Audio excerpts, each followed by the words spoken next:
Bueno, saludos a todos, bienvenidos de nuevo a esta entrevista encadenada. Hoy, como podéis ver, estamos con Maelán Fontes, que es, es profesional de la fisioterapia, también investigador en el terreno de la nutrición. Realiza su doctorado en nutrición evolutiva en la Facultad de Medicina de la Universidad de Lund. Hola Maelán, bienvenido y muchas gracias por estar aquí un ratito. Hola Pablo y a todos los que nos están viendo, un saludo y nada, espero que les sea de utilidad la entrevista.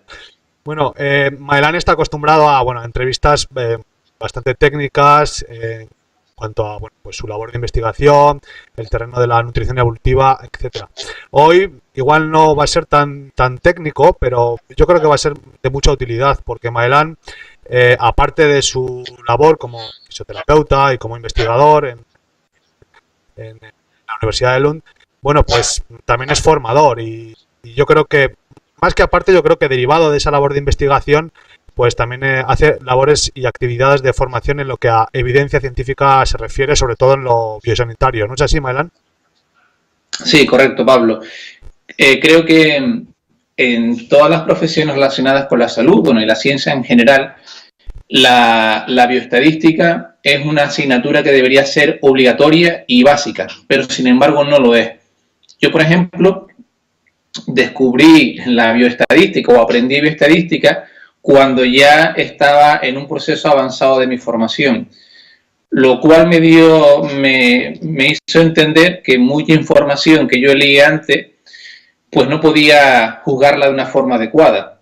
Es decir, no sabía si la información o la confianza en el resultado o la confianza en las conclusiones de un estudio era alta o baja porque no tenía una base sólida en cuanto a lo que es bioestadística, en cuanto a lo que es metodología, etc. Y yo, por ejemplo, creo que para un profesional de la salud no manejar ciertos conceptos de medicina basada en pruebas y de bioestadística es como no saber manejar un ordenador hoy en día. Es prácticamente lo mismo. Yo no me imagino hoy en día a ningún profesional que no sepa manejar un ordenador para sus actividades diarias. Al final, y luego todos los días o cada cierto tiempo vemos críticas, ¿no?, de todas las publicaciones que se hacen, que muchas de ellas pues no gozan de demasiada calidad en lo que tú dices. ¿Qué destacarías tú en cuanto a las necesidades del profesional sanitario, en cuanto a bioestadística, en cuanto a evidencia científica? Yo creo que hoy en día el clínico, porque el curso ha dirigido sobre todo a clínicos, se enfrenta a un problema muy grande y es que hay una avalancha de información y es imposible estar actualizado hoy en día. Eso es totalmente imposible porque, no sé, la verdad que no tengo ni idea de los cientos o miles de artículos que salen cada día, se publican cada día sobre un tema. Mi objetivo en el curso es que los alumnos y los clínicos, que son la mayoría de ellos son profesionales clínicos, sepan buscar información basada en el mayor nivel de evidencia posible. Me estoy refiriendo obviamente pues a las guías de práctica clínica, a revisiones sistemáticas y metaanálisis, porque ese trabajo de revisar la literatura y hacer resúmenes muchas veces ya está hecho por gente que se dedica solamente a eso. Bueno, por grupos, porque hacer una revisión sistemática requiere muchos meses, incluso años de trabajo en algunos casos, pero el clínico, para estar actualizado, podría acceder a las revisiones sistemáticas y metaanálisis o a las guías de práctica clínica para saber cuál es el nivel de evidencia de ciertas intervenciones. Pero eso tampoco es fácil encontrar una revisión sistemática sobre un tema. Y para eso, en nuestro curso lo que hacemos es ayudar a los alumnos a buscar la información, tanto estudios concretos como, dije antes, revisiones sistemáticas y guías de práctica clínica.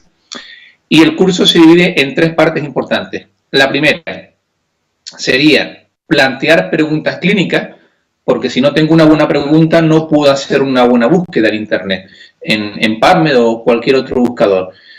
Por lo tanto, nosotros utilizamos el modelo más común, que es el modelo PICO, el de paciente o problema, población.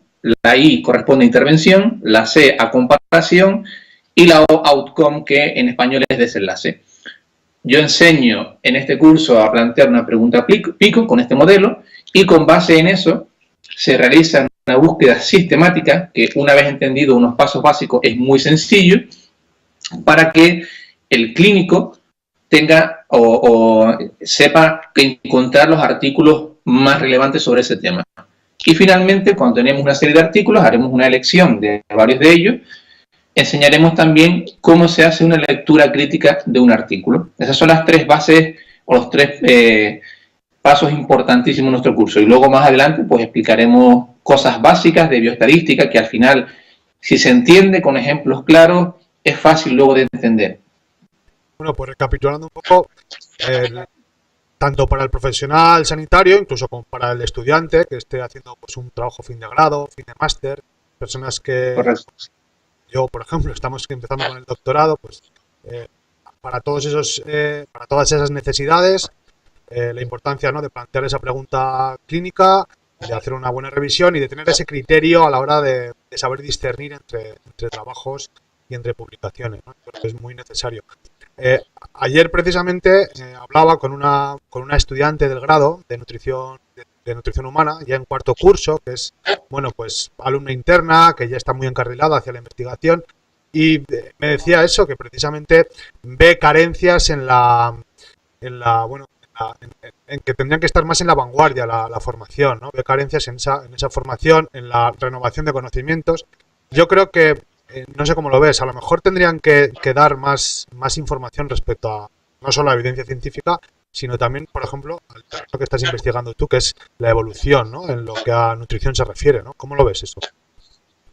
Sí, yo como comenté antes, creo que en cualquier disciplina de la ciencia y de la salud es imprescindible, debería ser imprescindible, una buena base de medicina basada en pruebas y de bioestadística. Eso es que tiene que ser necesario, debe ser una asignatura y no pasar por encima, no dar tres conceptos por encima, no, en profundidad y aclarar bien conceptos. Por ejemplo, la mayoría de profesionales de la salud no saben realmente definir el valor de la P, que en todas las publicaciones nos tropezamos con el valor de la P y todo el mundo busca un valor de la P por debajo de 0,05, pero en realidad cuando pides que definan qué es el valor de la P, muy pocos, estoy hablando de menos de un 10% de los profesionales sanitarios, saben definir qué es el valor de la P.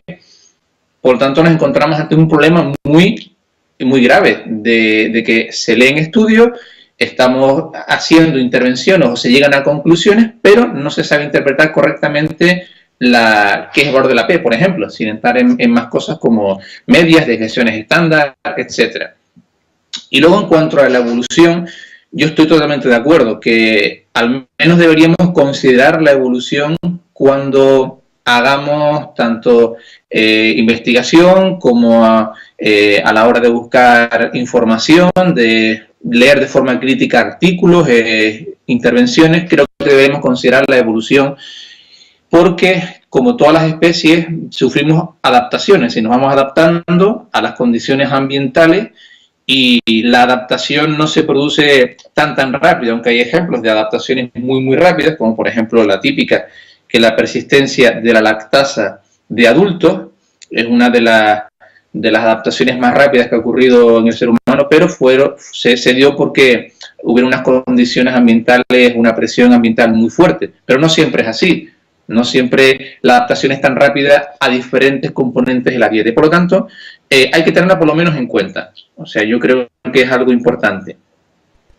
Bueno, pues como decimos, esa formación que, insisto, aunque Maelán se dedique a investigar en temas relacionados con la nutrición, bueno, como decimos, es para todo profesional sanitario, médicos, enfermeros, enfermeras, fisioterapeutas, en fin, todas esas personas que, como nos ha pasado a todos los sanitarios, salimos de la carrera pensando, joder, ¿qué es verdad, qué no es verdad? De repente te encuentras con incoherencias o con incongruencias respecto a lo que has aprendido en la carrera. Bueno, pues para tratar de arrojar un poco de luz y tener un mejor criterio, yo creo que es fundamental este tipo de formaciones.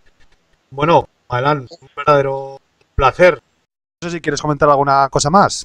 Sí, por ejemplo, hoy en día está muy, vamos a decir, de moda el poner enlaces a estudios de PubMed. Y con eso parece que se justifica todo. Es decir, yo tengo una idea sobre algo, con tal de que yo enlace un estudio a PubMed, ya mi idea queda justificada. Nada más lejos de la realidad. Es decir, en PubMed hay muchísimos tipos de artículos con niveles de evidencia desde muy bajo hasta muy alto. Y yo creo que muchas veces pecamos de eso, de la facilidad de vemos algo que confirma nuestras hipótesis y tendemos rápidamente a tuitear o a compartir ese enlace sobre un artículo. Y como he comentado, reitero, hay que saber bien qué tipo de estudio, si la información que sale ahí, de qué tipo de estudio es. Luego hay que ver si ese estudio realmente, el grupo control, por ejemplo, cuando ya hablamos de ensayos controlados, el grupo control es adecuado, no es adecuado, ver si la muestra es adecuada o no, diferenciar entre estadísticamente significativo y clínicamente relevante, son dos cosas totalmente diferentes. Es decir, yo puedo tener un efecto en una intervención, pero incluso un efecto grande, pero a lo mejor resulta que no es estadísticamente significativo. ¿Y cuál es la diferencia? Es decir, ¿tengo que desechar la información de un estudio solamente porque el valor de la P es 0,06? Pues a lo mejor no. Es decir, o al revés, tengo que tener en cuenta o muy en cuenta un estudio con un valor de la P de 0,01. A lo mejor, aunque el valor de la P sea 0,01, el efecto en sí del tratamiento es tan pequeño que no es importante. O otra cosa que ocurre mucho, compartimos un ensayo controlado aleatorio, que es uno de los niveles de evidencia más altos, con un efecto en una dirección, pero resulta que luego hay 4 estudios que apuntan a la otra dirección. ¿Cómo ponemos eso en una balanza? Es decir, ese tipo de dudas son las que despejamos en este curso. De redes sociales, de bueno, pues compartir estudios científicos que bueno, pues de alguna manera van en la línea de lo que uno piensa, quizás sea más adecuado tratar de demostrar que nos equivocamos, ¿no? Para llegar a unos resultados más sólidos y más objetivos, ¿verdad? Sí, sí, intentar demostrar que lo que yo hago no funciona y si no consigo demostrar eso, pues a lo mejor funciona, algo así, sí, esa es la realidad. Y honestamente, este curso sirve para que los alumnos que lo hagan tengan luego la capacidad de criticar lo que yo hago, es decir, mi trabajo y el de todos los demás.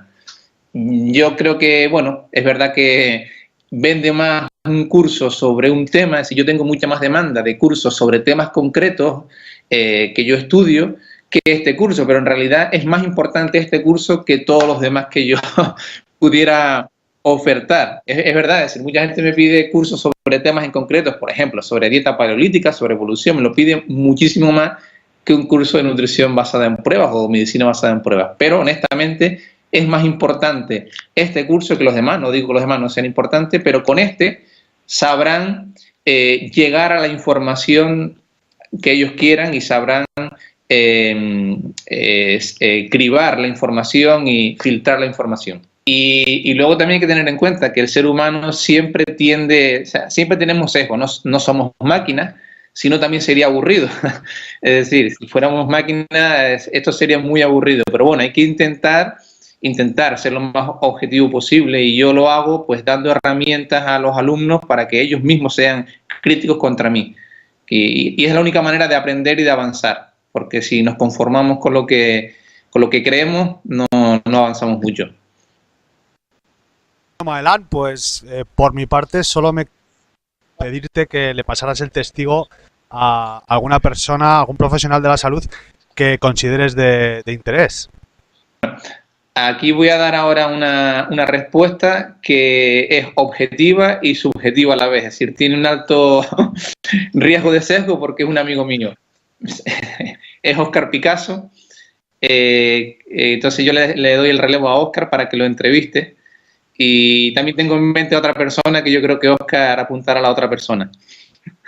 Bueno, Óscar Picasso, otro profesional que se dedica a la nutrición evolutiva, ¿no?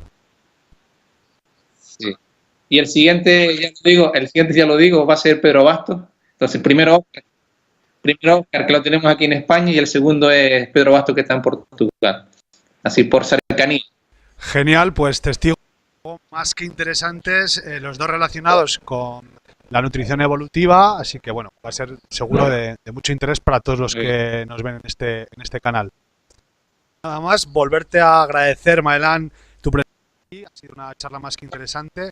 Gracias por estar conmigo este tiempo y un abrazo muy fuerte. Nada, muchas gracias a ti, Pablo. Es un placer estar aquí y hablar de este tema. Y animo a la gente que nos escucha que hagan el curso. Creo que les aportará mucho y les va a gustar. Un saludo a todos. Esto queda el aviso para todos los sanitarios, no solo nutricionistas, este curso de evidencia científica. Maelán, otra vez darte las gracias y desearte suerte en todos tus proyectos y aprendizajes. Un saludo.